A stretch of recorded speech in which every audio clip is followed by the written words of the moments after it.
Recording in progress.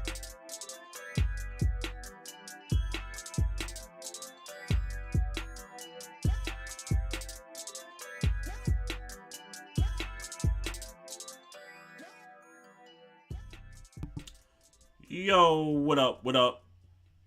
What's good, fam? I'm Trey Frazier, and I got my brother Maestro Styles here with me today. Yes, sir. Yes, sir. Welcome to another episode of the Barbershop Sports Talk Podcast. Special shout out to everybody watching us on Facebook, YouTube, and Twitter Live this evening. Make sure y'all continue to follow us on those platforms, and you can also follow us on our Instagram at Barbershop Sports Talk Podcast.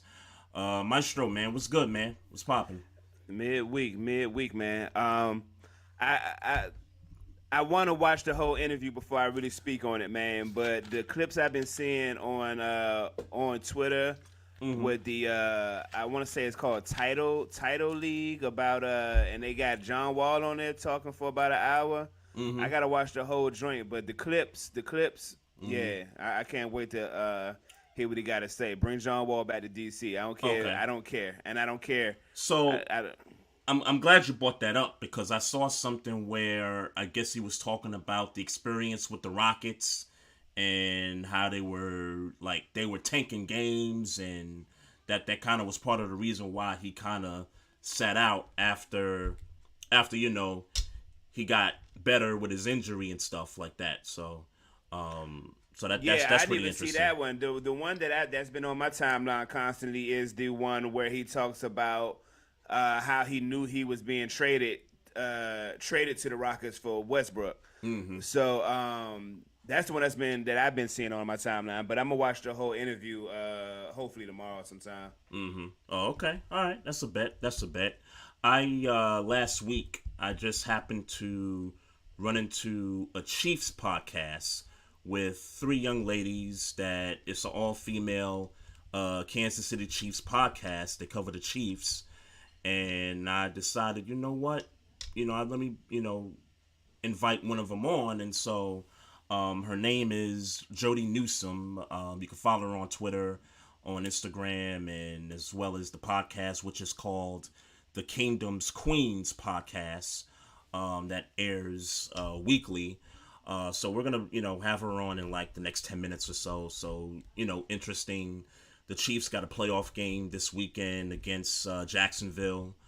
We'll talk about that. We'll also talk about, her history with the team and how she got to following the team and, some of her favorite players in the franchise's history and all that good stuff. So that should be fun. That should be fun. Yes, sir. In the meantime, before she comes on, man, so I am on the couch. It's official. Yeah. It's official. The Ravens are on the couch for the rest of the playoffs. I mean, I see you talking a little before the game. I saw you talking a little more spicy than usual, considering your starting quarterback wasn't there. Yeah. Well, look. I mean, you watched the game. I'm not sure if you did or not. I did. You watched the game. I mean, you saw how that game went. Yeah. I mean, for sure. 17-17, and I'm going to just go to one play. It was the fumble at the goal line and the return for the touchdown. Man, I laughed so hard. That took the sails out of everything. I mean, I think we had the ball maybe 3 more times after that. I just never thought that they could recover after that, for real. When I tell you, I laughed so hard that how that football fell slamming to Sam Hubbard's hand, right in that man's hands, man. And I knew there was no chance in hell. Even though I think was it Andrews who ran it was him, Andrews who was trying to run him down. Yeah, I said you ain't catching Andrews, and I get Andrews ain't he's not the fastest guy. Neither one of them are fast. So for certain, you could appreciate the effort that he put into getting him to to chase him down. Yeah. But I said, man, it is beautiful Pittsburgh Steelers fate that ball fell right into Sam Hubbard's hand. And you know what? And then I had to check myself, Trey. And I see. I guess came on, so I make it short. Yeah, go ahead. I don't like the Bengals either, but it's a special type of hatred for the Ravens as a Pittsburgh fan. Well, it's because you know me. It's because you know me. It is because I know you. You're exactly. 100% correct. Exactly. 100% and we don't correct. know other than nothing. Other I know than one. our boy. I do know one Bengals fan. Oh, you do? Okay. Outside of fame, I do know one Bengals fan that I used to work with, and man, but I laughed. Oh my God, I laughed. I was on my couch laughing hysterically at the fact that ball fell right into Sam Hubbard's hand, and I was like, "Yep, that's a wrap." I went ahead and I cut the game off. All right. Well, our guest came in at the right time because I do not want to talk about this game. You sure, man? I'm positive. I am so positive. Let's welcome our guest here real quick. So the name of the podcast is called the Kingdom's Queens Podcast. You can find it on YouTube and other platforms. Also, she also, as you can see, is a Kansas City Chiefs fan. She goes by the name of Jodi Newsome. Jodi, welcome to the show. How you doing? Y'all. How are y'all? How you doing? I'm good. It is a day. Man, y'all, it has been a day. I feel like I've been running around. I was like, let me hurry up and get my life in order for y'all. So. I could dig it. We appreciate you taking some time. For sure. Like, thanks. Absolutely. No doubt. We appreciate your time. And, we normally, stick to the Tuesdays, but, we appreciate. No, all good. Please, good. My bad, y'all. All good. No problem. It's fine. It's cool. So I guess I want to get into your podcast. You're 1/3 of Kingdom's Queens. Just let us know how that came about, and how I don't know how many episodes you guys have done up to this point, but just give us a history on how you guys got started and who came up with the concept. Yeah, for sure. So, crazy story, right? Me being a Chiefs fan since I came out the womb. Born and raised in Kansas City, Missouri. All right. Arrowhead is in Missouri. So, it's always important to let Chiefs fans and people know that Arrowhead is in Missouri. But I live in Dallas, Texas now. So, I have been, season ticket holder with the Chiefs for many years, grew up with it. My whole family season ticket holders, like, sitting out in the snow when the Chiefs were terrible at 2-14 and it was 5 degrees outside. I was just about to say, you went through some lean years with the Chiefs before Andy Reid. It was rough there for a long time, but and we're all on Twitter, right? So, I'm in a few Chiefs Kingdom like group chats and things like that. And I've just really met some dope people this year that I didn't know previous to this year, honestly. And a few people reached out to me and they were like, hey, like, you love Chiefs football, you know the NFL, would you be interested in joining an all-women podcast? And I'm going to be honest with y'all, like, I hate my voice. I don't like going back and listening to myself talk. And so I don't even like sitting here and looking on the screen at myself. So, I was approached by a few ladies who were like, let's do this. And so we started literally the week before the season started. That was when we had our first episode. We're episode 19 now. So we started the week before it started. We really didn't know what we were doing. None of me, Lexi, or Chrissy, none of us had ever done podcasting or anything like that before. So we all just kind of just jumped in and went with it.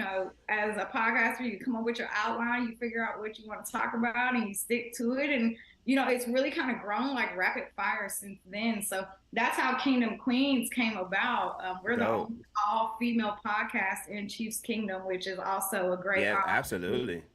Because a lot of people like truly enjoy our content. We are ladies, yes, and we do have good perspective from the females' point of view, but we also talk ball with the guys all day, every day too. So that's where Kingdom Queens came from. So we go Tuesdays, 7 p.m. Central Standard Time every week. It's been good. It's been fun, and we've had some pretty dope people on too. So like we just had Jason Dunn. He was a tight end with the Chiefs a few weeks ago. He popped on with us 2 weeks ago after the DeMar Hamlin situation, and we had some really good content based around that because that's something that kind of shocked the world for everybody. So yeah. But you can find us everywhere: YouTube, Apple, Spotify, We stream live on Twitter when we do go, so you can always check us out then and there too. That's what's up. That's what's up. That's what's up. So from the womb, you came out a Chiefs fan. So Absolutely. I don't have to ask. Is your whole everybody in your family as well, Chiefs fans? Yeah, all of us. And a little bit of history about me. I relocated to Texas because I originally worked for the Dallas Cowboys for 7 seasons. Wow. Oh, okay. That's like all of my Chiefs fandom, my loyalty was questioned for a really long time. Wow. Yeah, I imagine. So did you have to wear Cowboy stuff while you was working there? Man, I had to wear it. So the thing is I was over the merchandising division. So yeah, I had to wear Cowboy stuff every day. But a lot of that product and apparel is gone. I do have a lot of my customized stuff because I have my team stuff that like you can't get rid of this stuff, right? And I got like some footballs that I refuse to get rid of because I love football, Yeah. But yeah, I was with them for 7 seasons, so it was a great time. It was good to like learn a lot more about the game, especially from like, the NFC perspective because I'm an AFC girl. So it was fun. But no, I'm Chiefs. I had season tickets to Arrowhead then. They knew I was going to the parade when we won the Super Bowl. So nice. Nice. Absolutely. We'll take it from two people from 2 different fan bases who haven't sniffed the Super Bowl in a little while. We are envious. It's okay. Yeah. One day. Yeah, I don't know, cause I mean, you got the golden goose over there. So I mean, look, I'm hoping Kenny Pickett pans out at some point, maybe one day. And Trey, he don't know if Lamar Jackson even going to be a Baltimore Raven for real. I'm 80% confident. He keeps saying he 80% positive, but I mean, he out here being a little spicy on Twitter, and because look, I thought they was gonna beat the Bengals, and I almost was right. I'm talking about Lamar Jackson being a little spicy on Twitter. Oh well, yeah. What with the whole picture from yesterday? With the whole want to and the quote appreciated, yeah. The tweet after the game, and it's so funny because when I was talking to Chiefs fans, I was like, it came across real. I just broke up with my girlfriend. You gonna treat me right, and if you're not gonna treat me right, I'm gonna be out here. I was like, ooh, okay. Yeah, that was a little spicy. I'm also the fan that thinks Lamar should not have played a single snap. Yeah, that's me. I'm all about guaranteed contracts, and that man should have been paid because he deserves every dollar. Right. So Agreed. I hate them treating him the way that they did. I think Lamar deserves better, which is why I'm not sure if he's gonna be there. I mean, y'all just paid somebody else a whole lot of money, so how much cap space y'all got? It's a real question. Well, that's a great question. Well, I don't know how much is left, but I do know that there's going to be some contracts coming off the books. Marcus Peters, I don't think they're going to re-sign him. Calais Campbell, I don't think they're going to re-sign him. So you got a couple of, guys, some key guys on the team that's going to be coming off the books there. So I think we're going to make some cap space in that regard. But it's negotiations. It's not pretty. It's never pretty. And the fact that he doesn't have an agent makes it a little bit harder. Sure. I think at the end of the day, because look, they're not stupid. And if they do, and if this turns the other way, then I got to call them stupid. But as of right now, I mean, ain't they a little bit stupid for not getting this done? Well, gotta be. I think like the injury is what is like giving me the most anxiety about all of it because everybody knows the player that Lamar is, the impact that he makes, but your head coaches. I hate your head coach, respectfully. But he's so. That's okay. I'll accept that. No, don't. Yeah. Especially after Sunday, I'll accept that. A lot of y'all don't like him either, right? But I think it's the way they just handled this situation. I don't like how hush-hush they're being about everything, and I don't think that's fair to the organization. I don't think that's fair to the fans because you guys have been in limbo for a really long time, and I don't like that personally as somebody from the outside looking in. So I think Lamar's going to end up on the Falcons. That's me. Sheesh, man. That's interesting she said that. That's interesting she said that because Maestro, you know how we talk about whenever teams trade players to the other conference just so that they don't see them. This is a perfect example of that because we just played the Falcons. So you trade them to a team where you're not going to see them for another 4 seasons, right? And you hope, if you're the front office, you hope by that time maybe Lamar's not as good as he once was. And, because, teams do that all the time. Right. And I'm all about getting people out the AFC West. It's too many of them. Yeah. Some of them got to go. Yeah, I agree. Somebody got to get out of here. It's too many. Justin Herbert, somebody got to go. Somebody got to go. I agree. Nothing would make me happier than to find out in, say, March, April, June, July, that Lamar Jackson didn't reach a contract and he is on his way to Atlanta. Nothing would give me more joy. We're gonna tag him. Like they're not just gonna let him go for nothing. You think he's gonna take a tag? Probably not. He's gonna be pissed. He's gonna be pissed if he gets tagged, and I could understand it. But I think you kind of buy some time if you don't reach an agreement before the tag, and I think you just try to work through some things. And hopefully they get it done. But I think what's really eye-opening with this situation is that years ago when Flacco was, up to get his money, they didn't, they offered him a contract and Flacco was like, nah, I'm a bet on myself. Now, it's two different situations, but the fact that they've lowballed these two quarterbacks kind of tells me that this owner is probably cheaper than people realize. And I get that every owner in the league's goal is to lowball players.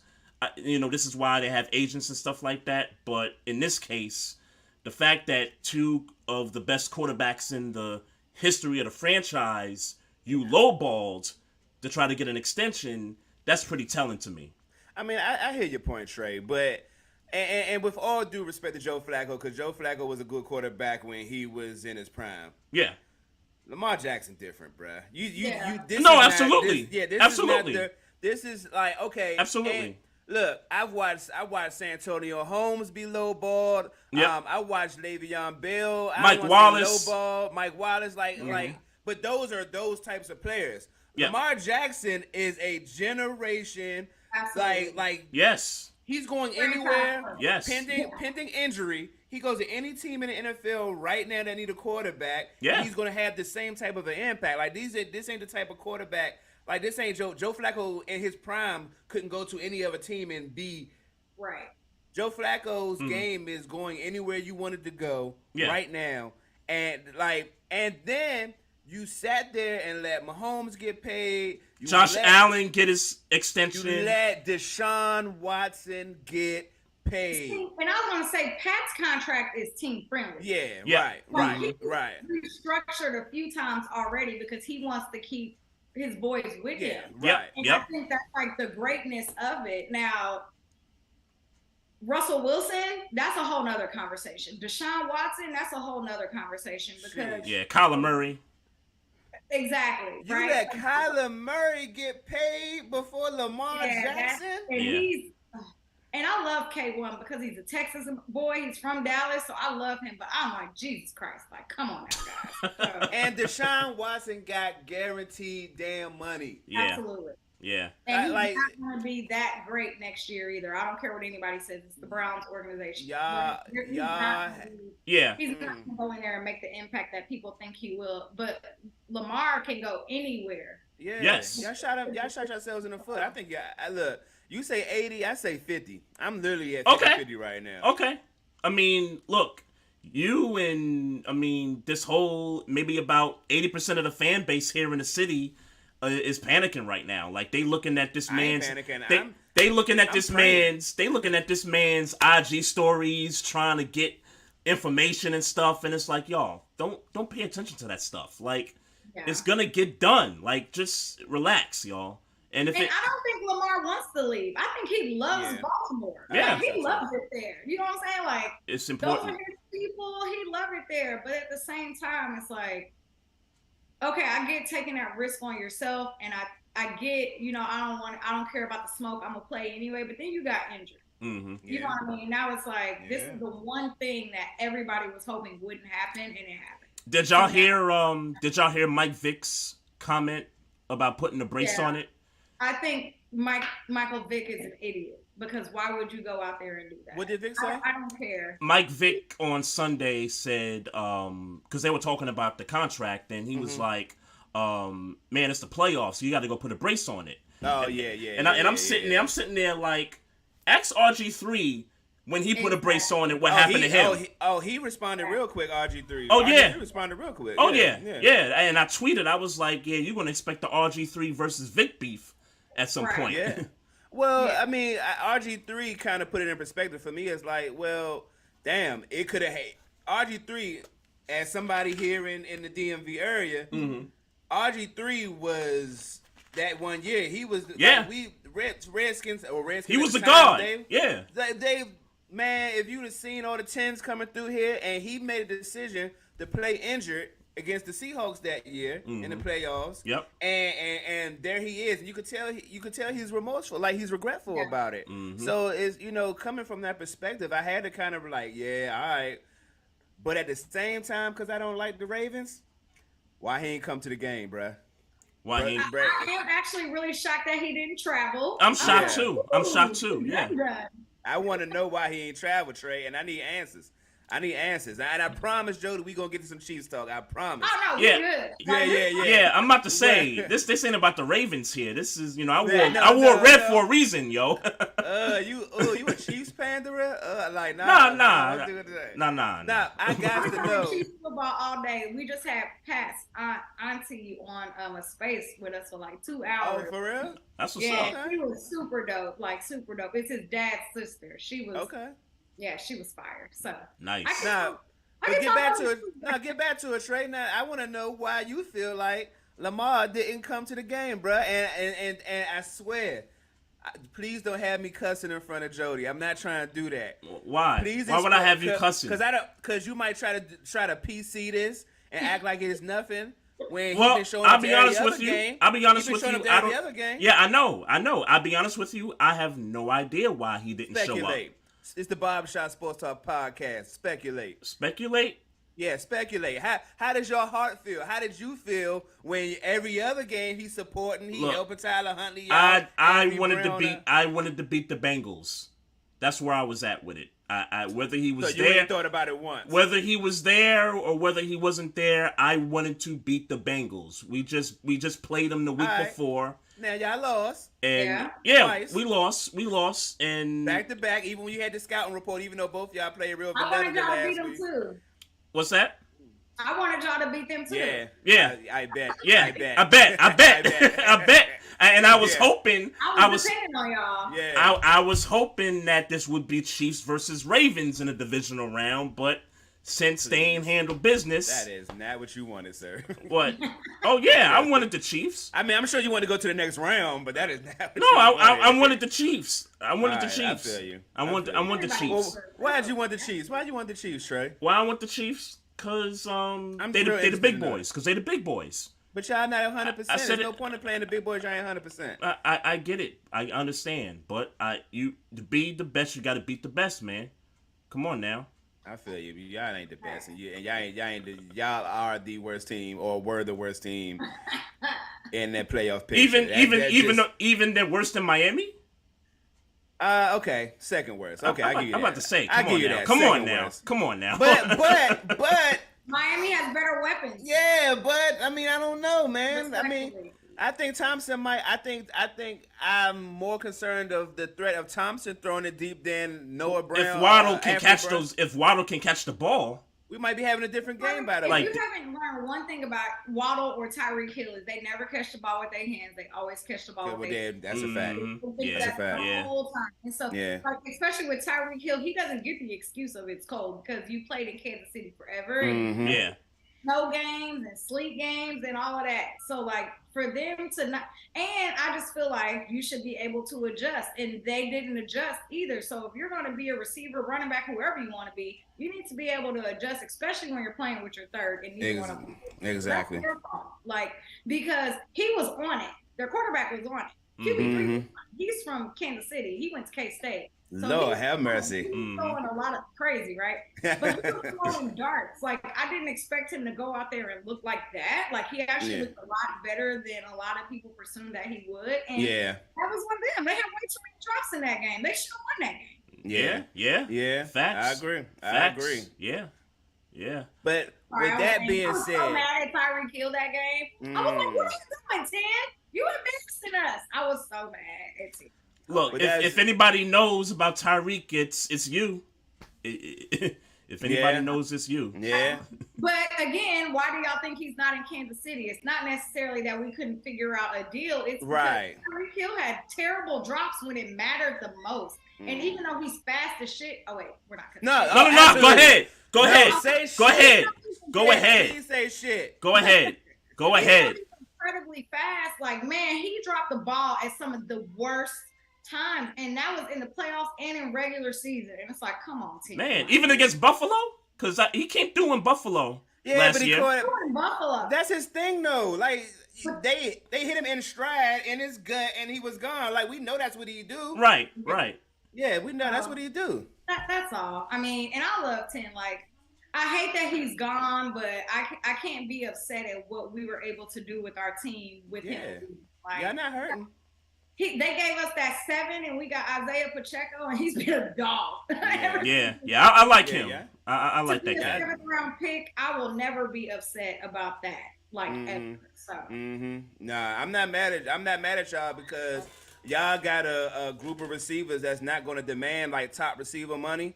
So if they just like the situation, they could just stay there and eat for a couple of years because nobody's gonna have a Tyreek Hill season. He's going to keep spreading the ball around. So I mean, you got a nucleus on offense that supports Mahomes. So y'all in a great spot. I mean, I don't know what's gonna happen with Allaire. I mean, he kind of.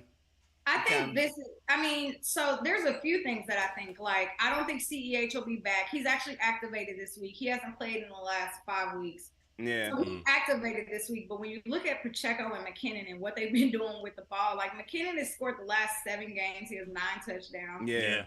In the last 7 games. And everybody kind of knows the history of McKinnon being a vet. And then Pacheco is just coming in and running angry. So, like, we had a conversation today, like, what does that look like with CEH being activated? Do you take those snaps away? Do you keep him on limited snaps?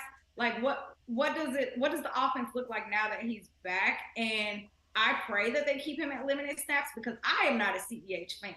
So, like, if you listen to our first 5 episodes on our podcast, I was like, all right, guys, CEH had a great game. Let me give him his respect because he came out and he did what he had to do. But it was hard for me to say that because I've been wanting him off of this team since last year. Like, but that's because we're spoiled at running backs. We had Kareem Hunt, we had Jamal Charles, and I see CEH, and I'm like, you're real mid, guy.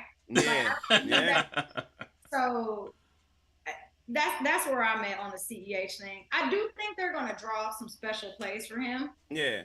Because we haven't seen him in so long, so there's not really any tape on him. But I'm really hoping they keep him limited. Like, I think that's interesting. I don't talk to a lot of Chiefs fans, but never have I ever heard somebody that don't like Allaire. So that's it. There's a lot of Chiefs fans who love him, but again, I'm used to the Jamal Charles. Yeah. So, and I don't see that in him. I think he's a 2 at best. He's not a 1. He is not a 1 on any team. And that's not a knock on CEH because I do think he is really good when it needs to be, but he's not a Pollard. Pollard's a 2. Yeah. Pollard's a 2, and he's looking like a 1. Zeke ain't gonna beat Dallas. Yeah. Right. So that's my CEH thoughts. I think he's good, but I mean, again, Pacheco is a 7th round draft pick who came in at training camp and said, I'm going to take a grown man job, and that's exactly what he did. So yeah, I certainly had to learn the hard way that Pollard is definitely the number 1. And you know, I lost some money this Monday because I did a yards parlay that involved Ezekiel Elliott getting 50 yards. And I thought that was reasonable. Yeah. Even if Pollard had a good game, I thought 50 yards for Ezekiel Elliott was reasonable. No, not a chance. I mean, Not a chance. He has not been producing all season. He's overweight. Yeah. He needs to lose some weight. I mean, like, I have a lot of thoughts about that Dallas team as well, which I'm not going to get into it.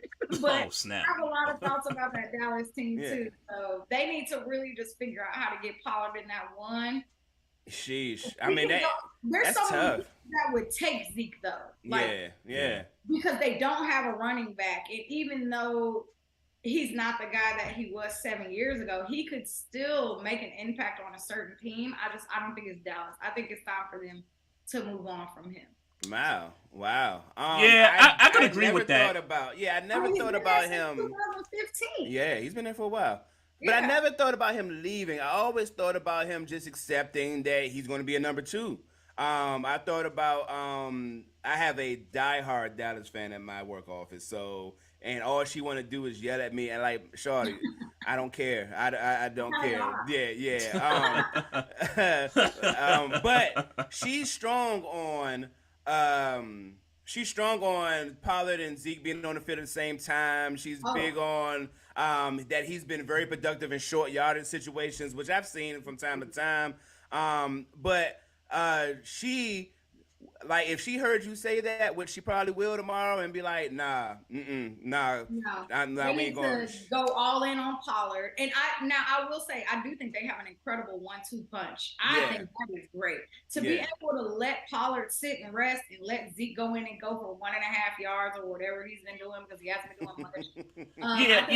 I can't stand him on those like 3rd and 1, 4th and 1 situations. Like, you kind of saw that on Monday night where they had a 3rd and 1 and he couldn't get it. That's historically been Zeke. You know what I mean? Absolutely. He's been a dog for years. Yeah, for years. But these last like 2 years have been like, what's going on with you, Zeke? So that's why I'm like, he looks maybe like he's just not the same. That injury, that he had a vicious little injury. Maybe that's it. But I think that while people still respect the mystique of Ezekiel Elliott, whatever he was, and when he was first in the league, I think that's going to still be valuable for the Cowboys, at least for the next 2 years. But the ball has to go to Pollard. I think we all agree that Pollard got to be the number 1. Yeah. From here on out. Yeah, facts. I can't believe they got rid of Amari Cooper. Like, to me, that I'm still mind blown by that. And I think CeeDee Lamb is incredible. But they really think he gonna be a number 1. They got to really believe that. That's why they made that move. But why get rid of Amari Cooper and then bring in T.Y. Hilton? I think they because Amari Cooper is more. Yeah, Amari Cooper is expensive. Yeah, he's expensive. Yeah. He's expensive. I mean, I watch him both games torch us, just running simple routes. Yeah, like that boy run routes. That boy run routes. He does. He's a dog running routes. But they tend to think, and CeeDee Lamb is nice. I don't know that he's a number 1 yet. And maybe he's growing into it. But as of right now, I mean, we can only see. I agree. I don't think he's a 1 yet either. Yeah, we'll see if it pans out. And I think the idea was they get rid of Amari Cooper. They're hoping CeeDee Lamb is the number 1, and then Michael Gallup is the 2. I think Gallup is a pretty good receiver. I think he was hurt for the first few games of the season. So I think that's where they kind of messed up. That was they didn't know that, they weren't going to have Gallup for those first several weeks. Right. I mean, even their number 3 is pretty good. 100%. Even their number 3. Mm-hmm. Yeah. And I don't think Gallup is 100% still. I think he's out there playing on an injury, but he's doing well. Yeah. Injury, but if he was 100%, I mean, that's a great duo right there, because Gallup can be very explosive at times too. So yeah, mm-hmm. I agree, and he locked up for like another 3 or 4 years, I believe. He just got a contract in the offseason, so yeah. Speaking of Dallas, and I want to shout out our YouTube Live and our Facebook Live chat. We got Gina repping the Bay. She gonna be mad at me, but I think Dallas wins on Sunday. Do you really? Yes. What in the non-smoking that you don't smoke are you smoking, sir? I think Dallas wins on Sunday. In the really? I'm going bang bang Niner game for sure. Well, listen. So here's my reasons, right? So and it's not because of what Dak did to Tampa on Monday. For me, right? Brock Purdy is nice. He's doing a great job. He's got all the weapons around him. The system, the Shanahan running game, the defense is, number one in my book. In the league, the defense is number one. I gotta call it like I see it. The Niners over the last, few weeks, they've played some teams that weren't necessarily, up there in terms of... They weren't good. They weren't good. Right. Like the Cardinals, Seattle, even though they made the playoffs, but we knew Seattle's defense wasn't going to be able to handle those boys. Dallas is not Seattle, and I get that. On the flip side, you could say San Francisco's not Tampa Bay. So I get that. I think you're going to get two good teams going up against each other. I think if Dak can play the way he did against Tampa, or even maybe not as great as he did against Tampa, but if you don't turn the ball over, and if you make some key third down conversions, and they run the ball well, I think they have a chance to beat the Niners. This is and as far as the Dallas defense, I think this is the first defense that Brock Purdy is going to see that's going to be the best that they've seen at this point since Brock Purdy has come in. So this is the first good defense they're going to play. This is the first good defense, yes. That he's seen. I 100% agree with that. And I think my rebut to that is, I don't think Dak knows how to play from behind. He doesn't know how to play in pressure situations. I've been saying that all season long. I think Dak is good, but he does not. And when you look at this game this past weekend, he was ahead the whole game. Mm-hmm. Yep. So he got that confidence, like, all right, I'm that guy. Which he had 5 touchdowns. Like, he went ape shit. Rating of the weekend. So it was amazing to see. But Dak doesn't know how to play from behind. And I will say the one thing with the Niners they are the number 2 defense, right? So I think that he's going to be on the ground. I think he's going to throw that anytime pick, pick it up on your parlay. I think he's going to do that. But I'm just like, as long as they don't get behind, I think they'll be okay. If they're playing from behind, it's a different story because he always folds under pressure. I think another key thing is if going back to when they played Philly earlier in the season, they were able to neutralize Micah Parsons in a way that we hadn't seen up to that point. If the Niners find a way to do that, then I agree the Cowboys are in trouble because that guy's got to be a difference maker on defense for me. 100%. And you seen what he did this past week. He was lights out. So I agree 100%. Trey, you love history. You are the historian, and which is one of the reasons why I'm surprised that you're taking Dallas. Mm-hmm. I would love to remind you of Dak's prior playoff performances against the 49ers. Against the same team, yes. And quite frankly, the offense is better in San Fran than those past 2 years. With McCaffrey, Ayuk, the way he's coming on, and then Debo, who had his injuries in the year, but he ain't look like he was injured the other night. Yep, he looked like he back.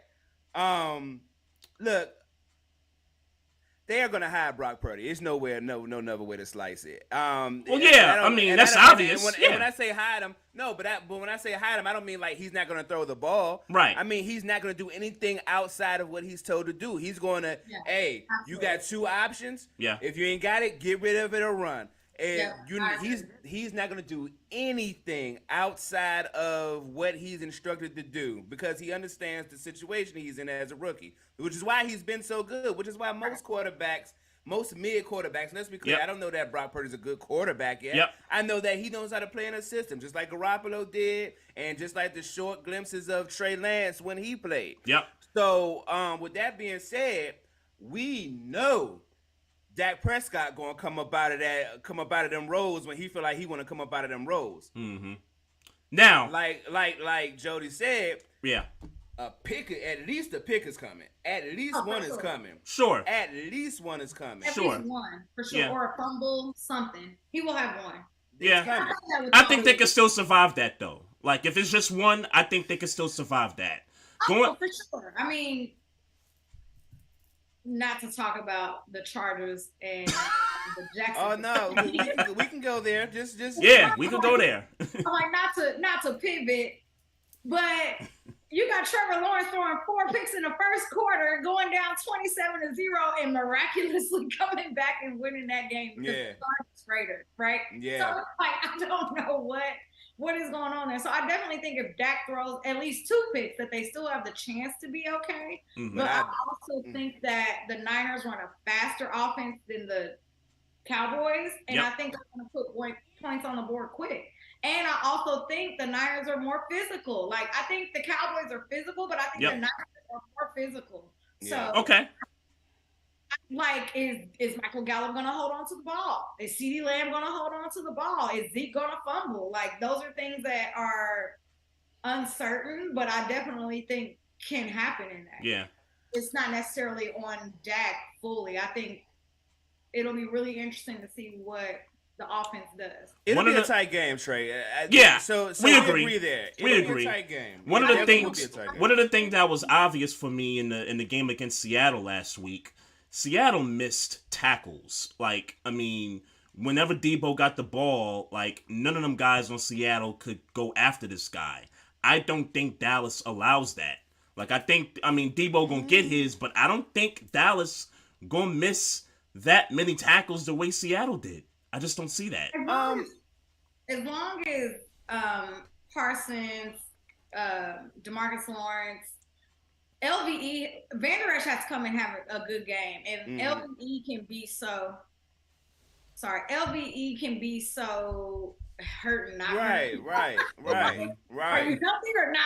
And like, he was really healthy this past week. So I'm like, it can be, as long as he's fully healthy going into this game, I definitely think he could make an impact, because as soon as he got on that team, he was a difference maker. So he just has to be healthy. I just think at the end of the day, the 49ers are better coached.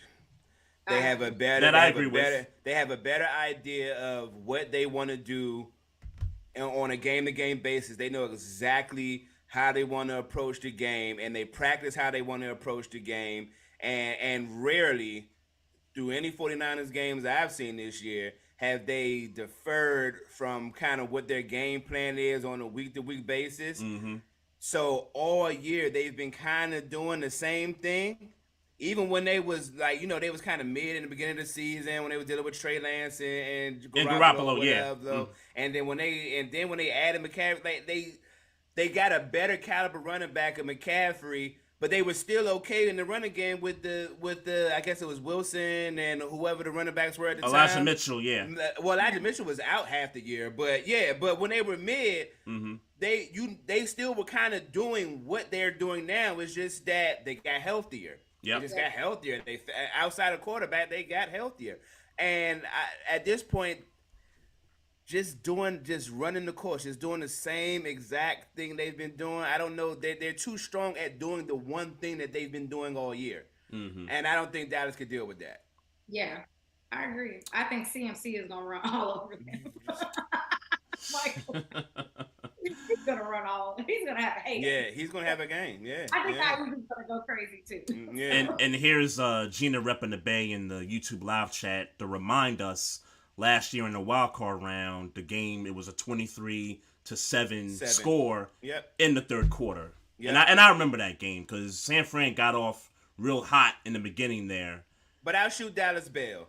Dallas is a better team this year than they were last year. So yeah, they are definitely a better team. Yep. So Jodi, let's get into Jaguars and Chiefs. And this is a rematch from the regular season. That was a 27-17 game, if I'm not mistaken. I already know where you're going with it, but how close is this game gonna be? Like, is Jacksonville gonna get blown out, or are they going to be able to keep this thing close? So I'll say we haven't had many blowouts this season. Let's start there. We blew out the Niners, which was great. We blew out the Bucks, which was also really fun. But we haven't had a ton of blowouts this season. So to say that we're going to go in here and smoke the Jags is crazy. That's not happening. Trevor Lawrence is hot. He's been hot. I do think we win by maybe, and I don't know if we're doing score predictions. Absolutely. Go ahead. Go right ahead. on my podcast, I said 34-24. I think we win by 10. And that's just because there were a lot of things that happened in that first game that I don't think are going to happen in the second playoff game, right? So I can rattle them off, right? I don't think Pat's going to have 3 picks this game. Absolutely not. 3 picks the first game. Yep. The first game, we did not have Trent McDuffie, who was kind of in lockdown. We didn't have Mecole Hardman, who was actually still out this week. We just found that out. He's battling. Oh, yeah, I saw that. Yeah. He's battling with something tough, and I hate to say it, but I think he's done for the season. Yeah. So, and I hate that because I love Mecole because when he's not offense, it opens the playbook up so absolutely. much. Yeah. And he's just a really great guy, so I hate that. But I mean, we also had KT. That was his Kadarius Toney. That was his. We call him KT. That was his first game with us, and he did score a touchdown, which was great. Yeah. And I mean, we had 5 sacks, so our defense was really mid when we played him. Like our defense was not good when we played Week 10, and they have kind of turned it up these last like 4 or 5 weeks to pretty much like playoff football. So I think that the game is going to be a lot different. Like I think our boys want to get some revenge on Cisco. He took 1.5 of our players out that game. I don't know if y'all remember, but the concussion, and we lost him for about 2 or 3 weeks. And then MVS got banged up really bad in that game too. And all of those boys are healthy this week except Mecole Hardman. So we have everybody back. Everybody's healthy. We thank God we had that bye week because we did have some injuries in our last game, like Frank Clark and Sky Moore. We did have some injuries in that game, and both of those guys are back fully for this game. Everybody practiced today but Mecole. So I definitely think I'm not going to say we're going to smoke them. But we play at noon. And noon games from night games are different. A little different. I was at Arrowhead half sleep. Like, why are we playing so early? Are you going to this game? Yeah, I leave town tomorrow. Okay. Ooh, I was packing before I got on here with you. Dedication. Yeah, I appreciate that.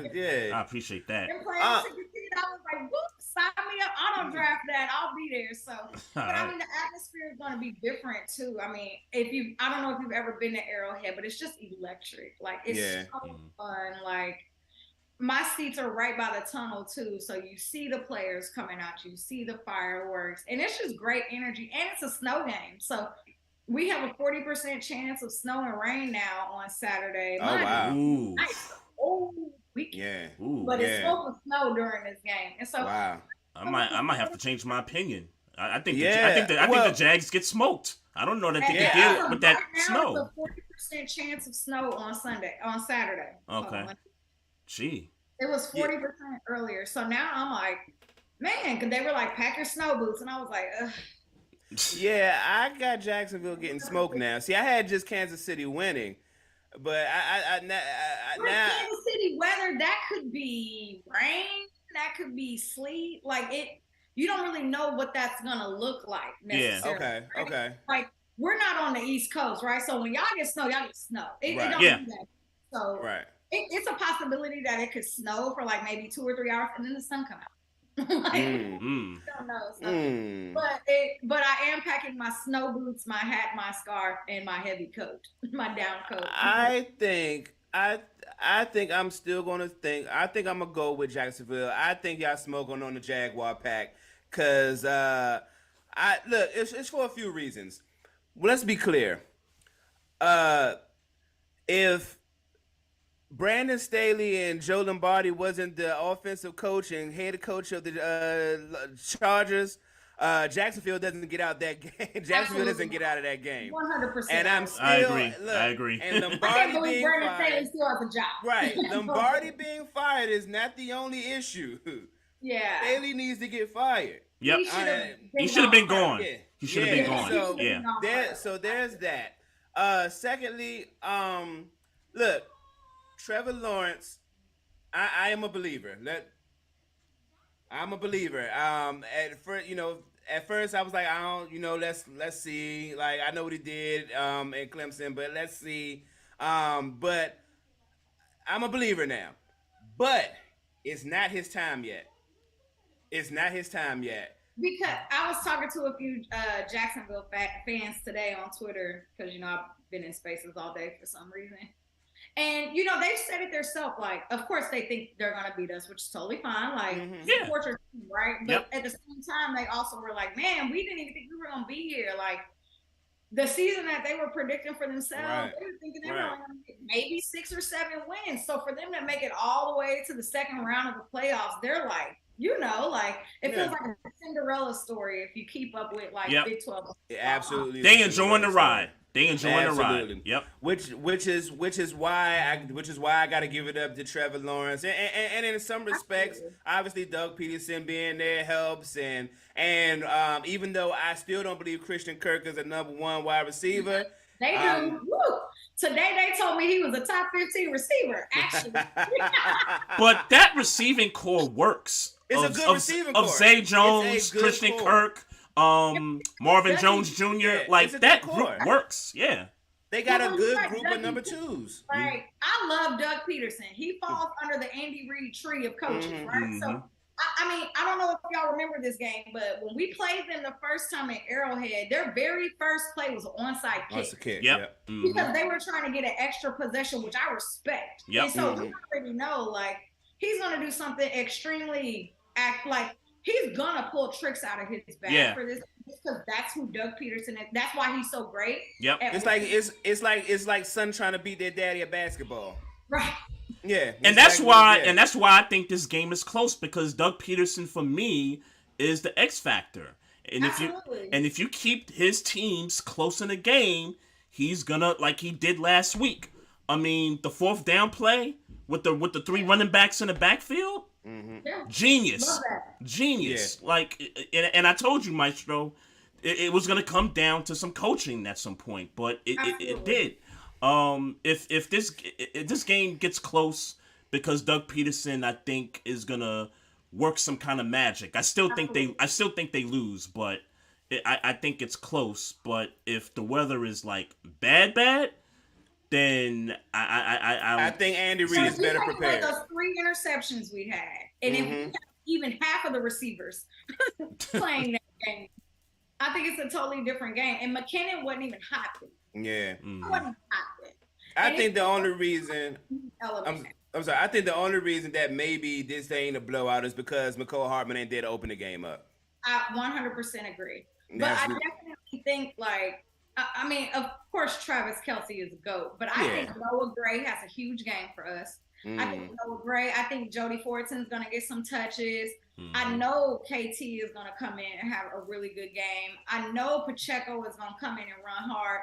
We did, again, like I said with our secondary, we did not have Trent McDuffie, and Trent McDuffie and Snead together are just incredible stuff. And I cannot remember, but I also don't think we have Frank Clark that game either because he was suspended. Sheesh. Frank Clark will be back too. And I didn't know that. Yeah. Right now too. So we have a lot of key pieces back this week that we didn't have originally, but I also think that the bye week helps. I think Mahomes has got a lot more settled. What I said on our podcast the other day, which is kind of interesting though, we do have a team full of rookies right now. So a lot of them, this is their first playoff game too. So it's we can't go in there overly confident, we're going to smoke them, because that's not necessarily what's going to happen. Hey, if it happens, I'm going to be thrilled. But I don't think that's what's going to happen, because I think just like Trevor Lawrence last week, you're going to get in this atmosphere under the lights. It's going to be totally different from a regular season game. And you're going to have a little bit more nerves than you would normally have. So I think everybody is going to take a while to get settled. I think the first quarter is going to be slow. So I'll put the under on points for that. But I think it does pick up in the second quarter, second half, because everybody will be a little bit more settled into the game. I say get your snacks, because you're going to be high off the Jags pack. Yo, we're tailgating so early. And you know how we tailgate. We get out there cracking down. We get there at 8 a.m. I'm like, we got to play till 3:30. Sheesh. Man. Sheesh. That's how we on. So, okay. They was like, here's your list. Bring this to the tailgate. Okay. Wow. Good times. So, Jodi, I got a question for you. So, it's regarding the Buffalo Bills. They're playing the Bengals on Sunday. So I've watched some Chiefs fans on Twitter complain about the rule change for the playoffs based off of last year's epic divisional round game, right? So one guy came on and said that the league is basically coddling the Buffalo Bills or catering to the Buffalo Bills in a sense that if you go back to the AFC Championship when y'all played New England, where Mahomes didn't see the ball in overtime and Brady went down and scored and they went to the Super Bowl, he's saying, hey, what happened to, the vote for the rule change then, but when Josh Allen doesn't get the opportunity last year, now, we got to, change the rule.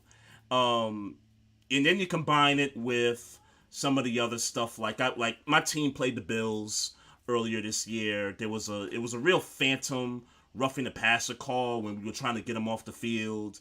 And then I saw some stuff in the Minnesota game, that wild, game against the Vikings, where it looked like it wasn't a Gabriel Davis catch, but then they didn't review it.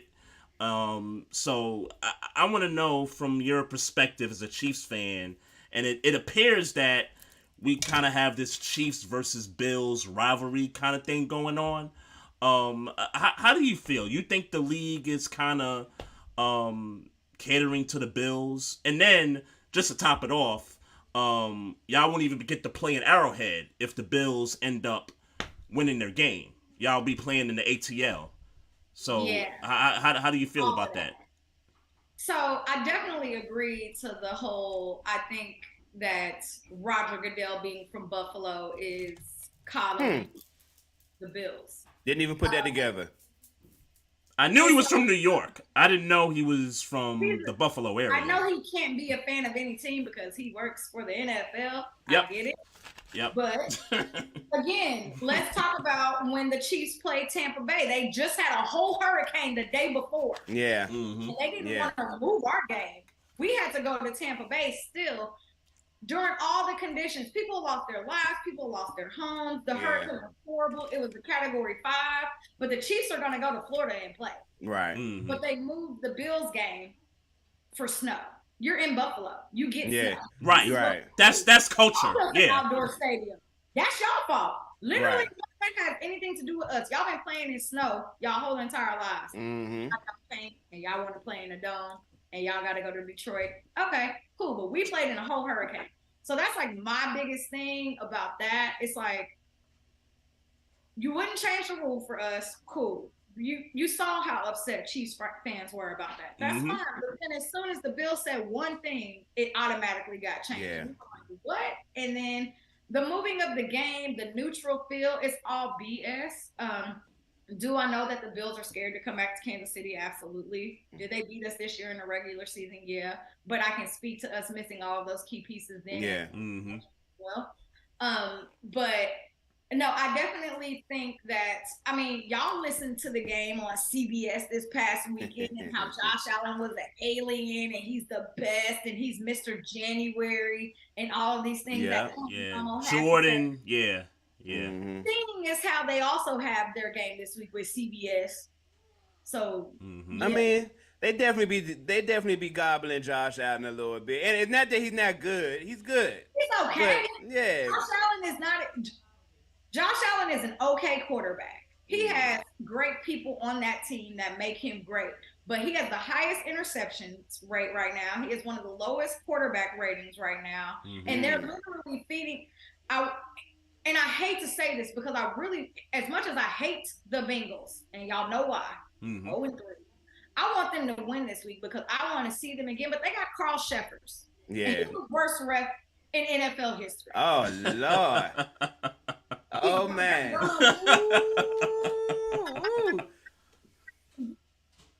And I'm not one to say the NFL is scripted, but they want us to play that neutral field game in Atlanta. I believe that. Yes. I believe that 100%. Yes. I believe that 100%. The link today. They sent us the link today, like, purchase your tickets to Atlanta now. And I'm like, are y'all giving me a discount on hotel rooms and flights? Like, I got to come to Atlanta and get a hotel room and a flight and buy my ticket, which if it would have been at Arrowhead, it would have only been $180, but it's $300 in Atlanta. Mm-hmm. This is, this is BS, but okay. So yes, I think the league wants Josh Allen to be that guy, especially because he's not going to get the MVP vote because Patrick already has it. Yeah. And so they want to figure out a way to make him that guy. And we don't even got to get into the whole black versus white quarterbacks. We can have that conversation later. But I think that they're truly trying to make him the face of the NFL, and that's totally, I believe that. Yep. That's totally fine, but you gotta play it even. Like, you can't say we're gonna move their game and then not move our game or any other games that have had to deal with catastrophic events that have happened to, like, let's be serious here. And there's no way we're changing a rule now and we didn't do it then because we have Patrick Mahomes. It's not fair. And I understand that they're butthurt about the 13 seconds. Right. And to your point, Jodi, I think Bengals fans have a gripe also. Even though I don't like the team, but they got a legit gripe because the game before Damar Hamlin, got injured and got hurt, they could have leaped over Buffalo in the standings. Yeah, they could have leaped over them. That game. Joey Burrow came out hot. Yeah. And if you watch this Bills game this past week, they took their play. Josh Allen's very first play was what Joe Burrow did to them. Like, what? Like, he went down the field on them trying to set the tone of the game. And before the incident happened, Joe Burrow was about to go up 14-3 on them. Like, they were marching down the field about this. They were. They sure were. Let me see if I could trigger you and get you upset real quick. No, I don't get mad. Philly fans say Jalen Hurts is the MVP.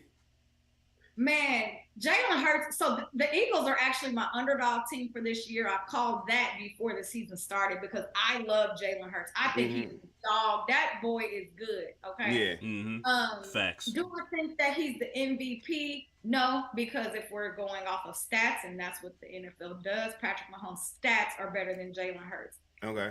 Do I think the Eagles are a lot more loaded than the Chiefs? 100%. I think they have a lot more key players on their team than. Oh, yeah. I mean, A.J. Brown, done deal. Yeah, like, oh my goodness. Yeah. And so, but then his injury is awful. Like, I was so upset he got hurt. Mainly because I also wanted to see that Eagles-Cowboys game. I was Right. I was ready for that game. And I think he got hurt. But I mean, I hate that he got hurt, but I still think that even if he would have played that game, it's a statistical matter. Like, going off of numbers, Patrick Mahomes would have won the MVP just based off of numbers, not even feelings and emotions, because I think Jalen Hurts is that guy. And he's due for a ring in the next 3 to 5 years for sure. That team they put around him, it better happen. It gotta happen. I was arguing with the Eagle fan today because the Eagle fan I argued with said that no, this wasn't our year that we're going after a ring, and I'm like, sure it is. You guys just went and loaded up your defense a couple of weeks ago. Like, they traded for AJ Brown. Of course they going for it. So I think that the injury definitely hurts them, but I have it being I want a Kelsey Super Bowl, so I have it being a Chiefs-Eagles Super Bowl anyway because I want the brothers to go against each other. Yeah. Okay. Okay. So that's me. Like, and I think the Niners are great, but I think the Niners are really good. And I also think any quarterback can play in that system. Like, that's what I think. I agree too. Because it's so good, which is why Brock Purdy looks so great. Right. At the same time, Patrick Mahomes came in on an injury and balled out and then has never stopped balling out. So who knows? I mean, Brock Purdy could be that guy next season. I don't think he is. Yeah, I doubt it. He's really good. But I don't think like y'all said earlier, they're finally playing tough teams. I don't know if he's going to be able to make it, past the Niners or the Eagles or the Cowboys. So. Yeah. Okay, so I tried, Trey. I tried to get upset. You tried to get her riled up. I tried. I did try. No, I love Jalen Hurts. Like, he is great, and I can't wait to see like what his next few years are, especially with Devonta Smith, because together are crazy. So the three of us agree the Eagles take care of business this weekend against the Giants. We agree with that, right? Yeah. That's. I mean, the only thing that makes it interesting is that they know each other. Actually, I'm lying. Really? On my podcast, I said the Giants win. I would love to hear it. That's only because I think Saquon is playing at an elite level. Yeah, he a dog. I don't Danny Dimes anymore. I've upgraded him to Danny Dallas since. Okay. He balled out. He balled against Minnesota. He did. But it's Minnesota. Yeah. I think Facts. he had the best game out of all the quarterbacks last weekend. Now, not Dak. Well, no. I think Daniel Jones played the best this weekend. I think he played better than Dak. Yeah. I think Dak was really good. But I think Daniel Jones. Is your argument that Daniel Jones played better because of it seems as if Tampa Bay is a terrible team that just slid into the playoffs and that the Vikings maybe had more upside in the playoffs? Correct. Okay. Okay. Yeah. That's interesting. I think they played a harder team. That's interesting. The Vikings were. I've been calling them fraudulent all year. Man, it just started with me. I'm not gonna lie. About mid-season, I was saying it's Philly and then it's Minnesota in the NFC. That's what I was saying mid-season. Now, obviously, as 9, 10, 13 came along, I kind of had to back a ball for that take. That team was ripe for the picking, man. Yeah. I knew it. When I picked the Giants, I said I knew it. I just knew it. I picked the Giants to win this past week, too. I went 5 for 6 because I thought Brady was going to Brady, and he did not Brady. At all. Mm-hmm. So I ended up going 5 for 6. But that's only because Dak hasn't beat Tom Brady until this week. So Should he go? Is Brady washed? Quick side note. We ain't got to stay there. So Giselle has put a curse on this man. Then if Giselle put a curse on Tom Brady, then it's Tom Brady's fault. Giselle has put a curse on this man. He really needs to go apologize to her. I mean, I mean, look, man. The damage is done, man. He gonna play next year. Oh, I definitely think he's gonna play next year. Did y'all see that article that came out that said Gronk reached out to them during the Vikings?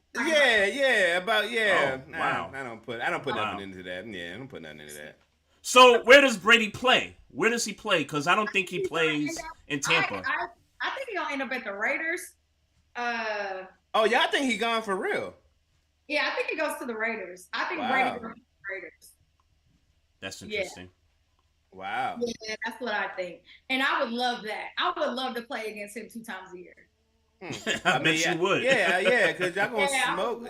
I was gonna say. So I think he goes to the Raiders. I definitely don't think he's staying in Tampa Bay just because they always have their own drama. Like that organization. Granted, the Raiders organization is equally a hot mess. Yeah. Yeah. Facts. Hot mess. Facts. But I mean, why not? Like, why not end your career there? Because him and Bill Belichick will never make up. He's not gonna go back. Yeah. Right. Yeah. Right. Someone said on the radio today that a good option would be the Jets, but I don't think Tom Brady wants to go up against Belichick twice a season. Man, I like Mike White. Yeah. When I was doing my fantasy football struggles, I had to pick him up in a couple of leagues. I tell you what, he better go somewhere with an offensive line. That's what he better do. Yeah. And that's what he better do. Yeah. The Raiders have a good defense. The Raiders have a really good defense, even though I think it's good that they finally got away from Derek Carr. I think he ends up in Indianapolis. Really? Man. Hot take. Yeah, because I think Derek Carr's going to play football next year. I do too. He could go to the Jets as well. But yeah, I think he goes there. I've been lobbying that the best fit for Derek Carr is the Washington Commanders. Because Carson Wentz will not be there. Let's be clear about that. Carson Wentz will not be there. But Carson Wentz, the Commanders have a quarterback pendant, have a top 5 wide receiver in Terry McLaurin. Good number 2, good running game, decent defense. I think fit wise, he can go in there right away and be a factor. And right away and be a factor in Washington. That's what I've been lobbying for. They'll still be the bottom of the division. I don't think he can. I'm not so sure about that. He can't beat Jalen. Like, there's no way he can. I think McLaurin. At best, they'd be third. At best, they'd be third in the division. Yeah. I'm not. Look, I'm not sitting here saying they about to win a division. Like that's not where I'm going. Right. I'm saying that Terry McLaurin is a top 5 wide receiver quarterback pending. Yep. And I think, and what I mean by that, I mean it's obvious what I said, but I mean that he's going to be able to push that team past some teams that maybe they shouldn't be winning because he makes those types of plays. Yeah. With a quarterback who's willing to throw it to him that way. So I think they split the Cowboys. I think they split the Cowboys that year with Derek Carr. I think they possibly sweep the Giants. Yeah. I think they got a shot against Philly with that type of quarterback and that type of wide receiver. You know. Yeah. Derek Carr, I think that would be his best fit. I don't know money wise, and obviously, I think Trey was telling me that they got like a no trade clause. He got a no trade clause. He has a no trade clause, so he can pick where he wants to go. Yeah.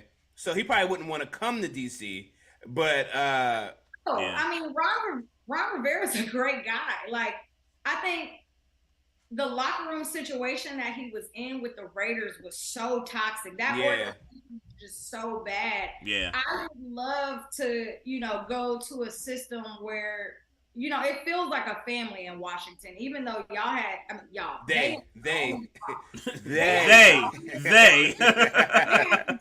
drama in there, but you can see that they're taking the right steps to fix it. Mm-hmm. I mean, he's used to drama. He's used to chaos, so I don't think it's affecting the locker room. I mean, they're playing hard. They're playing hard for sure. One thing I would say, Derek Carr, if you come to DC, I tell this to everybody. If you come to DC, don't sleep on the nightlife. If you're a nightlife person, we had Klay Thompson just the other day acting crazy. Oh, God. He had him acting crazy the other day. He didn't even want to play the next day. He didn't even want to play no basketball the next day. Sounds like Dallas, sauteed. Yeah. So Derek Carr and Travis Kelce was out the other weekend. We quiet about ours, but we do a little, the little head scratcher party, and you know what I'm saying.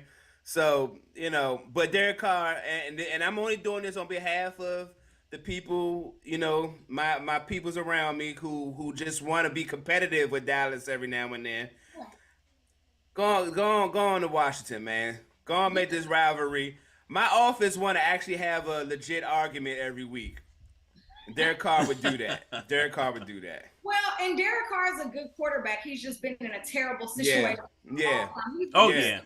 Coaches, like, how are you supposed to get a rhythm when it keeps changing? Like, it's not like, I actually have sympathy for Derek Carr because I actually really like him as an individual, but I think he could not be good because no one around him for so many years could even bring it out of him. So I definitely feel like he's been defeated and he needs something new.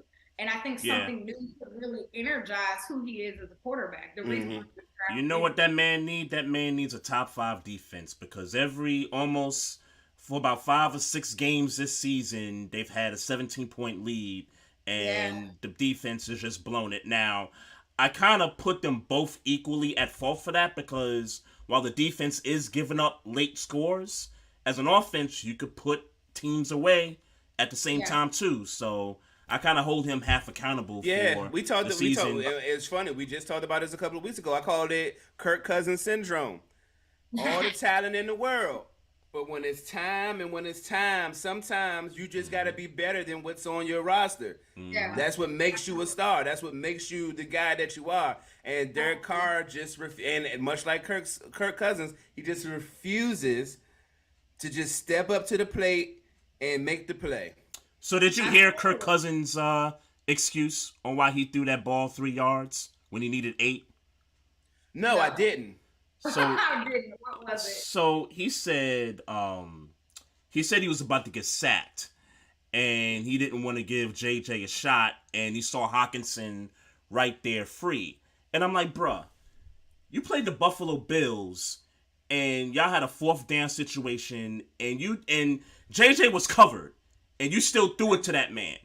I don't give a damn if the man is triple team in that situation. You throw it in JJ's direction and make that man make a play. Right. Get a big dog. Right. That's the exact same argument I had about the Dolphins game. Y'all need to put the ball in 10's hand more. Like, Yeah. why does Tyreek Hill not have the ball? Why did y'all not go after him for that last first down? Like, y'all just gave this man all this money to not throw the ball to him. Like, it doesn't matter how many people is around him. Tyreek Hill is that guy. He could go up and get it. Like, what are we doing here? So, I say it all the time. Force it. Force the ball. Yes. Force it. The reason why I think Ben Roethlisberger is a Hall of Fame quarterback is because he is so damn dumb that he's going to force it to Antonio Brown in double and triple coverage, and Antonio Brown just happens to make the plays. I mean, Aaron Rodgers too. Yeah. Mm-hmm. Just force it. You know who your weapons are. Right. Force it. Damn making a good football play. Force it. Yeah. Force it. Yeah. And you might get a flag. Who knows? Right. You know what I mean? You might, or they might catch it. Right. Yeah, or they might catch it. You saw what happened the last time you forced the Cousins. Jefferson made what might be the catch of the year. The best catch of Yeah, it might be the catch of the year. I'm still going to slide it in for George Pickens against Cleveland, but the stakes were higher. Ooh, that was good. Yeah, but the stakes was higher. But the stakes was definitely higher in the Buffalo Vikings game. And Diggs had a crazy catch in that game too. Prior to that, but that ain't catch of the year. No, it's not. Okay. It's not. But that was one of those like memorable catches to me. Yeah. But before that, JJ, I don't even remember what that catch looked like, Trey. I remember Justin Jefferson. Oh, yeah, it was great. I mean, it was the one-handed. Yeah, I remember the one. Yeah, I remember. Yeah. I mean, him falling back. Jodi, I got one last question for you. You said you've been a Chiefs fan since you came out the womb. So, who's your top 5 players in Chiefs history all time? Okay. Well, I have to start with Derek Thomas. Mm-hmm. Yeah. Rest in peace. DT for sure. Yeah, for sure. Yep. I've said this name a few times today. Jamal Charles. Mm-hmm. Okay. He is who he is. The next one I would say would be Dante Hall. Wow. Like, I've always been a Chiefs fan, but like that was the era that made me love. Right. Mm-hmm. The punt returns and the kickoff returns. Yeah, makes sense. And he's like a super cool guy. Like, he's just genuinely a nice person too. Like, I've seen him out a few times. He's always willing to take pictures with fans, say hi to fans, hug fans. Like, he's just also a really good guy too. Okay. The next person, which is actually, if anybody asks me about any list Chiefs related, this person is always going to be on this list every single time. I don't care if it's whatever the list is. Like, this is my guy, Eric Berry. He's my favorite. He's my favorite. I love him. I think he's one of the best safeties we've ever had in life. And low key, we don't talk about him, I guess, because Earl Thomas was kind of neck and neck at the time. But Eric Berry was definitely a solid safety, 100%. Such an impact player, played with so much passion. It really sucked. Like, I was at the game when he went out of the game and they found the knot, and then they said days later that he had lymphoma. And then I was also at the game when he returned. Yeah. Like, wow. Yeah. Classic. It was very emotional, which is why I feel like I have like such this connection with Eric Berry, because I love him so much. I think he's the best. And then I know this is gonna be crazy, but Travis Kelce. Travis Kelce, wow. Yeah. Okay. Yeah. Okay. Look. Man, right? But he's still out there playing probably one of the best seasons of his career. We always say that is your list. We always end it with, all right, that's your list. Trey, who would you have added? I would have, what's the running back? Christian Okoye. Is that the name? You went exactly where I was going. Nigerian Nightmare. Yeah. That's the guy I'm thinking about. That was the only person. Oh, if I could have a sixth person, I would even add Will Shields. Like, Will Shields. That's good. I like that one too.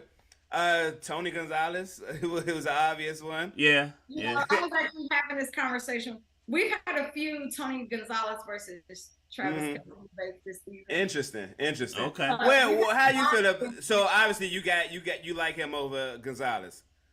Yes. And okay. I'm just so now emotional Chiefs fan, right? Sure. I don't like the way he went to Atlanta and talked bad about the Chiefs, and I will never forget that. Ever. And he didn't really get on the Chiefs bandwagon until we went to the Super Bowl. That's a fact. Yeah. So I will never forget that. And Tony Gonzalez is a baller. He is a great. He did a lot of great things for Kansas City, and I will never forget that. Like, truly grateful for him. Yeah. But I don't like how he switched up when he left. Yeah. No, I agree.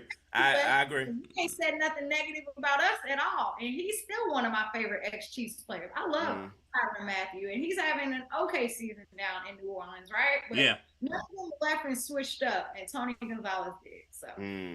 No disagreement there. No, I like it. It warms my heart that you are a fan that pays attention to the shit that happened when people left.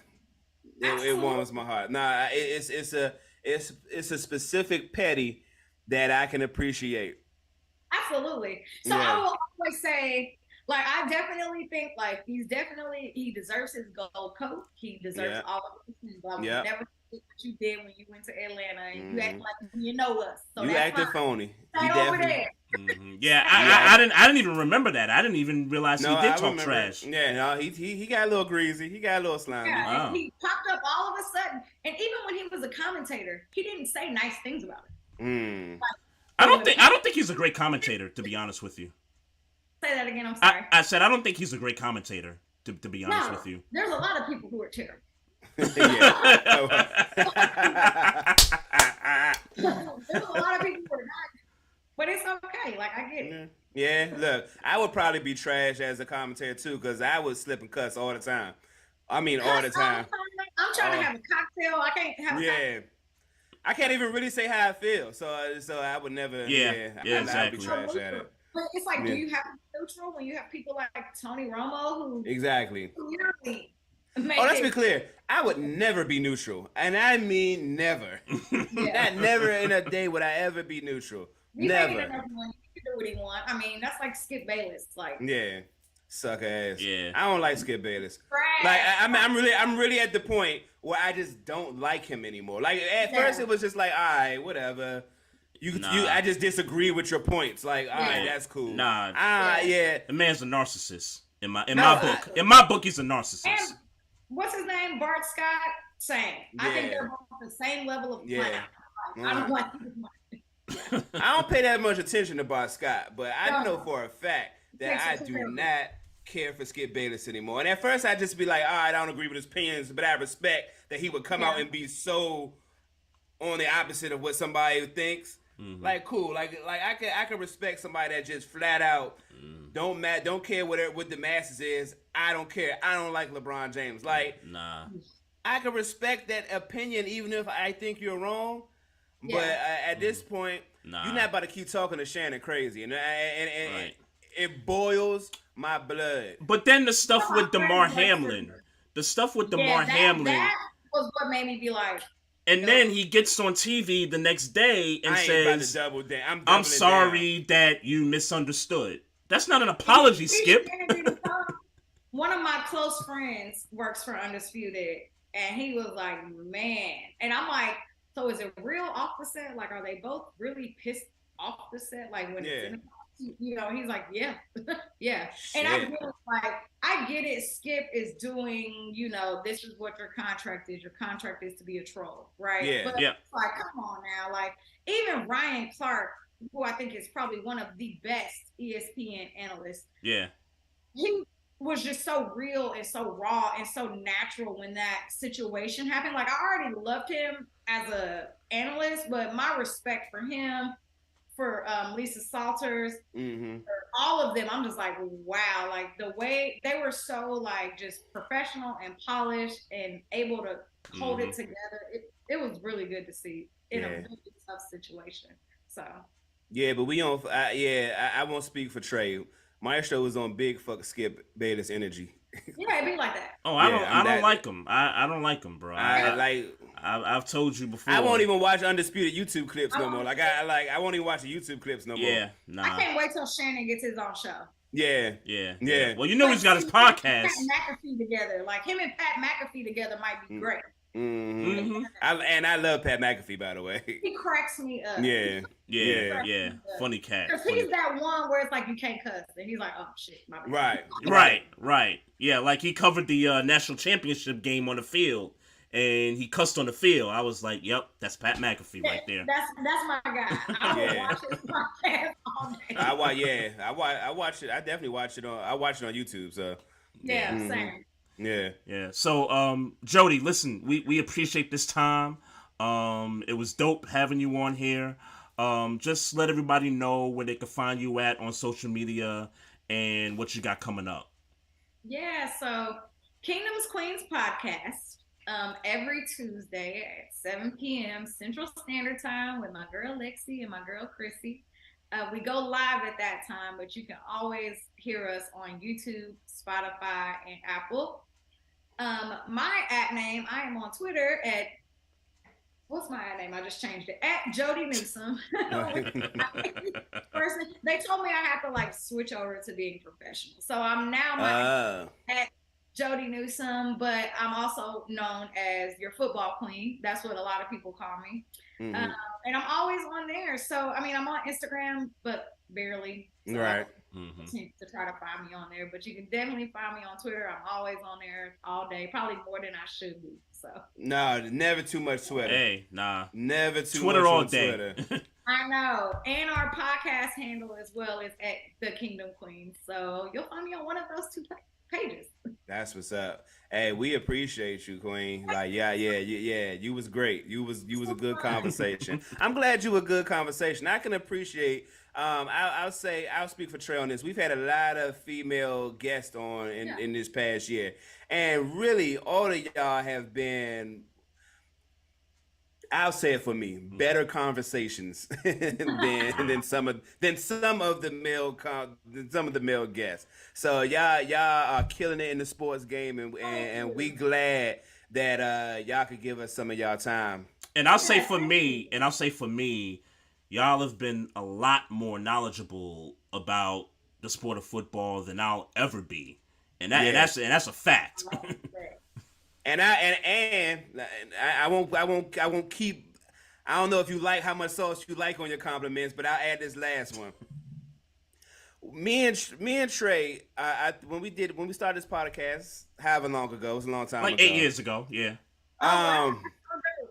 When I came to it, I said, all we really. I'm sorry, that's so random. Are y'all coming for the draft in Kansas City?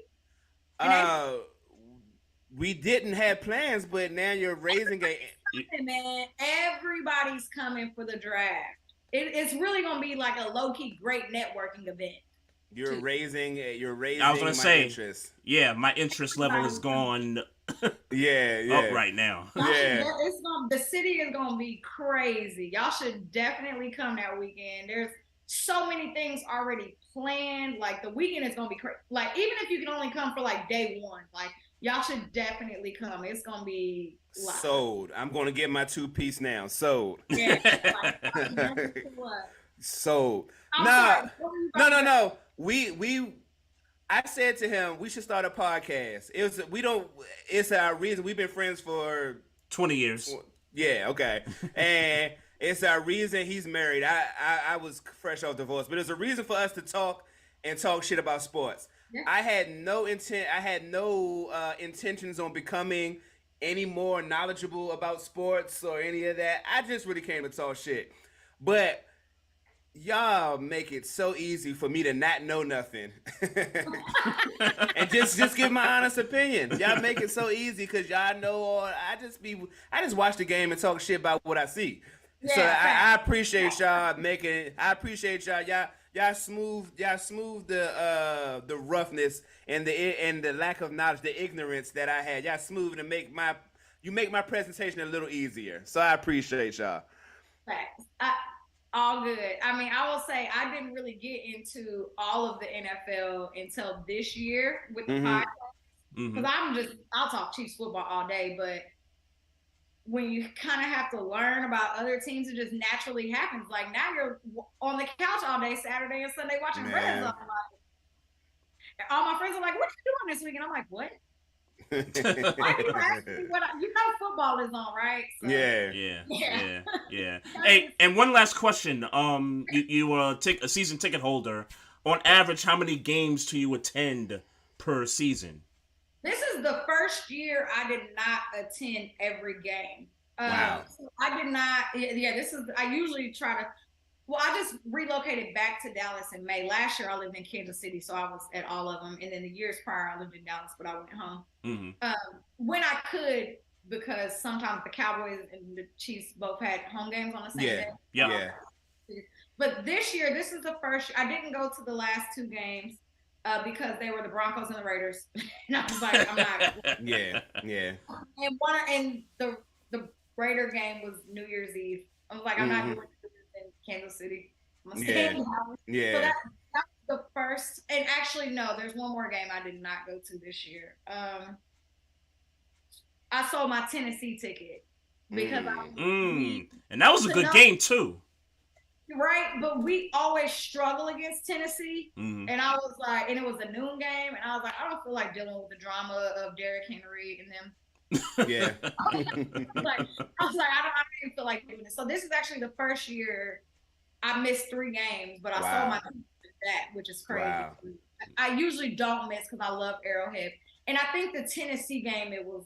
Whatever, I think it was a Tennessee game, but it was nasty. It was like negative 10 degrees. I was like, no, I'm not doing that. Don't want to be out there. No, I'm not doing that. Y'all have fun with that. Y'all bundle up. And I think that was actually the main reason. Because I was like, it's going to be cold as shit. Like, I tried to call off of work on a 20-degree day at one day. I tried to call off. He was like, well, I said it's cold outside. Y'all was like that Arctic freeze that hit every state a few weeks ago. Yep. That was one place them. And I was like, no. I'm not going back. Yeah. So, but no, I will make it for every game. I just got a text message actually asking me about the Atlanta game, and I'm like, I haven't committed to that game yet because I don't know. I have feelings about that. Because you don't like that it's in the ATL. I understand that. I don't like what? That you don't like that the game is in Atlanta, and it should be in Arrowhead.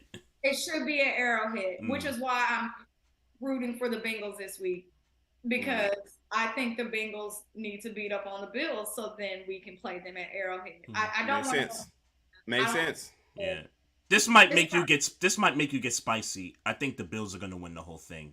And I told you, Maestro. I said it last week. And I didn't agree with you then. I said it last week. A lot of people think that though, because I think that because that's what the NFL wants. Yeah. That's part of why I think they're going to win the whole thing. Yeah, like I don't think like people are so sick of the Chiefs. They are sick of us, and they are y'all got one chip. Exactly. Like we've been to the Super Bowl twice, but we lost to Tom Brady. So why does it matter? But people are like, I had an argument today with some fans, Ravens fans, and damn Ravens fans.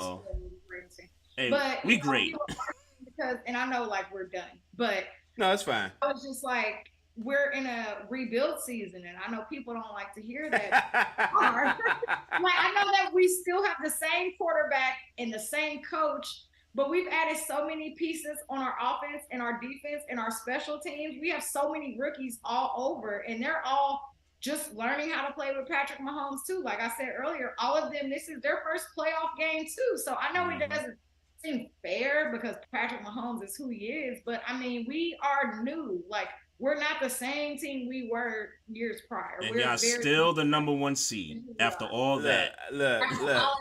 And don't forget, it was given to us. The number 1 seed was given to us. We didn't have 14 wins for no reason. It was Well, I will say this. I would definitely say this. With WoW, because y'all have gotten so young so fast, I will agree that y'all are in a rebuilding phase just by definition of what a rebuilding phase is. That me as a Pittsburgh fan, that's a tough pill to swallow, and I ain't trying to hear that shit. One of my closest friends, she yells at me about Kenneth Shane Pickett every week, and that's exactly how she says it. She yells at me about him every week. She's like, man, he's the future, and I think he is. I think he's gonna. I hope so, because I was not high on him. I also just love Mike Tomlin.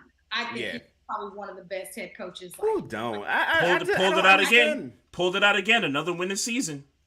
Man, okay. And for people to say they need to get rid of him, I'm like, y'all don't know ball because he's that guy, and y'all are crazy as hell to ever think anything that's like that. Wild, like, man. He's a defensive coach, and that's why y'all defense has been so great for so long. Like, be for real. So no, I love Mike Tomlin. I really like what the Steelers are doing. I can't wait to see what Kenneth Shane is gonna do over there. Man. Songs on y'all team. So I mean, it once they start clicking, I think it's gonna be really good. So. I pray for us. Pray for us. I won't, but y'all got in the draft? You know how many picks y'all got in the draft? What's that? How many picks y'all got in this draft? I know we got 17 and 32. Okay. I want to say it's 7. No, it's more than 7. It's definitely more than 7. No, it might be 7. 7 to 8. It's 7 to 8. It's 7 to 8. You got 2 picks in the first? Oh, the Claypool trade. Yeah, 7. Okay. Okay. Yep. That's right. Okay. Man, and I will say, so this year was my Eagles. That was the team I was going. Like, that was my sleeper team. Next year is the Bears. The Bears are going to be crazy next year. Wow. Justin Fields. Do not get rid of that man. I don't care that y'all have the number 1 pick. Keep him. Yeah. The Bears are gonna be crazy next year. Man, I can't see that. I can't see it. So good. They are gonna be so good. They got Trey Marcus. And they got cap space though. They got cap space and they got the high pick. That's true. And they got all picks. Like, man, they could really rebuild it. Trey, mark this. Mark what you said. I'll definitely mark it. Mark this. I'll definitely mark it. I got tweets about it too. Y'all go back and find us. All right, go and bookmark it. Yeah, we are marking that. We are totally marking it. Definitely. Hey, Jodi, again, thank you so much. For giving us your time. We appreciate it. We'll look forward to many more of your episodes of the podcast, and we hope to see you around.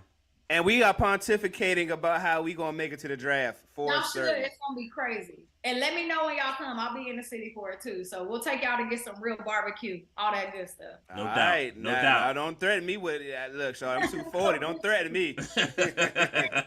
Well, no, thank y'all so much. I truly appreciate you. Love. I love what y'all are doing. Like, keep this lit. So. Thank you. All right, appreciate it. Appreciate you. Be safe out there. Be safe. All right, safe. Be safe out in them streets. Right. That was Jodi Newsome, host of 1/3 of the Kingdoms Queens podcast. Check her out on Twitter and Instagram and all that good stuff, man. That was dope, man. That was fun, man. That was fun. That was some good stuff right there. That was fun. So just so we on the same page for this weekend, Eagles win.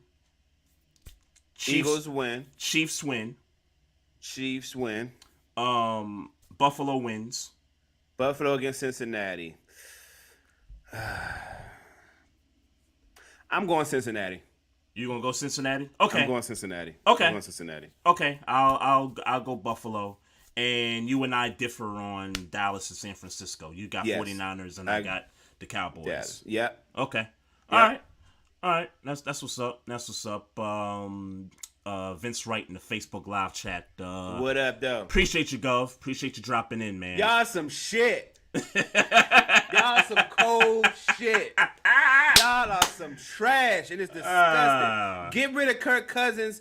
Get rid of him now. Because he ain't the answer. You might as well go find a quarterback while you got an offense around it. Oh man. You got a coach that can coach offense really good. Mm-hmm. You better go find a mid quarterback that's willing to throw the ball when it's time to throw the ball. So JJ on a rookie contract, right? Dalvin Cook, I think, got his money, right? Yep. So CJ. Yeah, CJ good. Thielen, they're gonna get Thielen up out of there. I think Thielen's. I don't think he's gonna cost a lot of money to keep. Well, it depends, and he also said that he was leaving. So. Oh, okay. I didn't see that. Okay. Yeah, he stated on his Instagram. But that cat 17, he's solid. He's good. Yeah, he's good. He's I like him.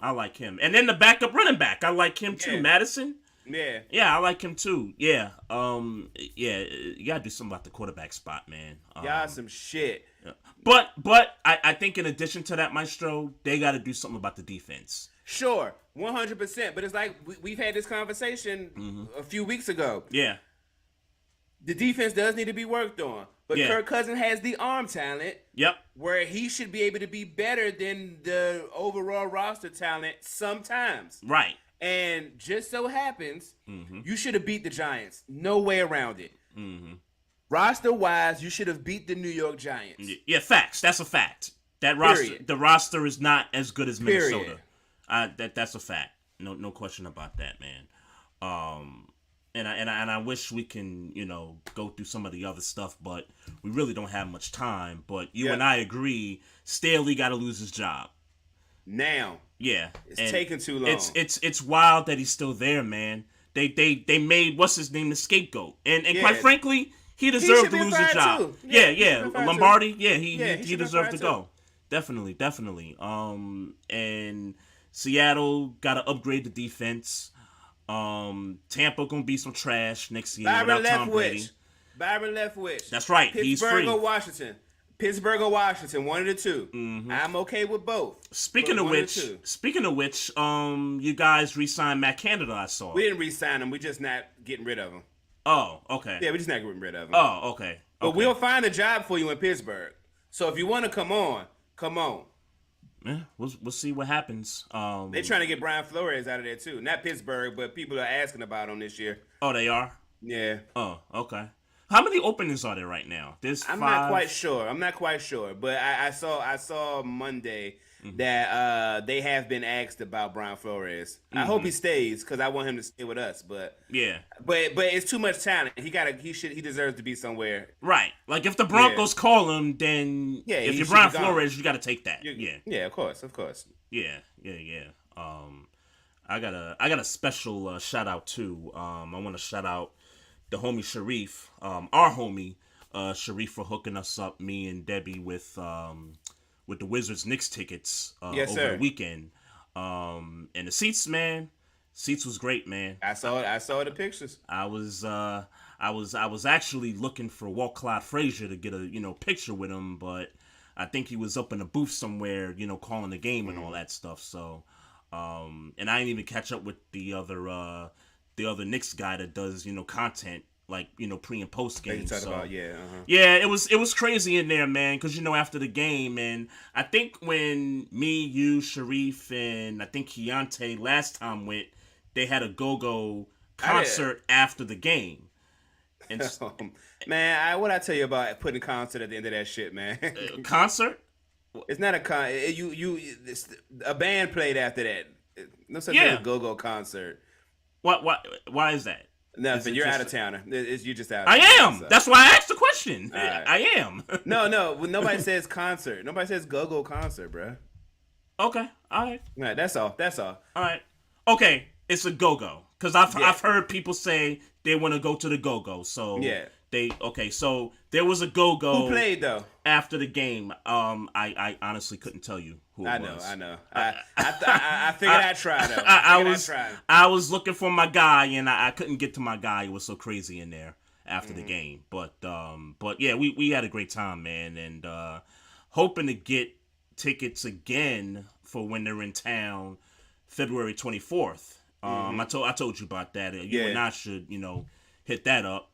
And them hot dogs and the VIP and the them joints hitting. It was hitting, bro. That's all right, but we don't eat no Glocks around here though. But I feel you. them joints was hitting. So appreciate the homie for that. I don't know if you got anything else, man. I don't. No doubt, man. Shout out to everybody in the Facebook live chat. Shout out to everybody watching us on YouTube. Thanks to Jodi Newsome from the Kingdom's Queens podcast. Absolutely. Dope show right there. Don't forget, folks, make sure y'all check us out on social media. Follow us on Twitter at Barbershop SPOR2. Hit us up on the gram at Barbershop Sports Talk Podcast. You can email us at barbershopsportstalk1 at gmail.com. Want to get that right. Click the like button on the Facebook page. Click the subscribe button on the YouTube page. And if you guys listen to us on Google, Spotify, iHeartRadio, any of those platforms, hit us up with a review. Let us know what you think about the show. We definitely appreciate all the feedback and all the love that we're getting. So I guess that's it, man. Yes, sir. Looking forward to these games, and we see what the outcome gonna be. Yes, sir. Yes, sir. No doubt, no doubt. Y'all have a blessed week. Y'all be safe in them streets, and mind your own business. Drink some damn water. Recording stopped.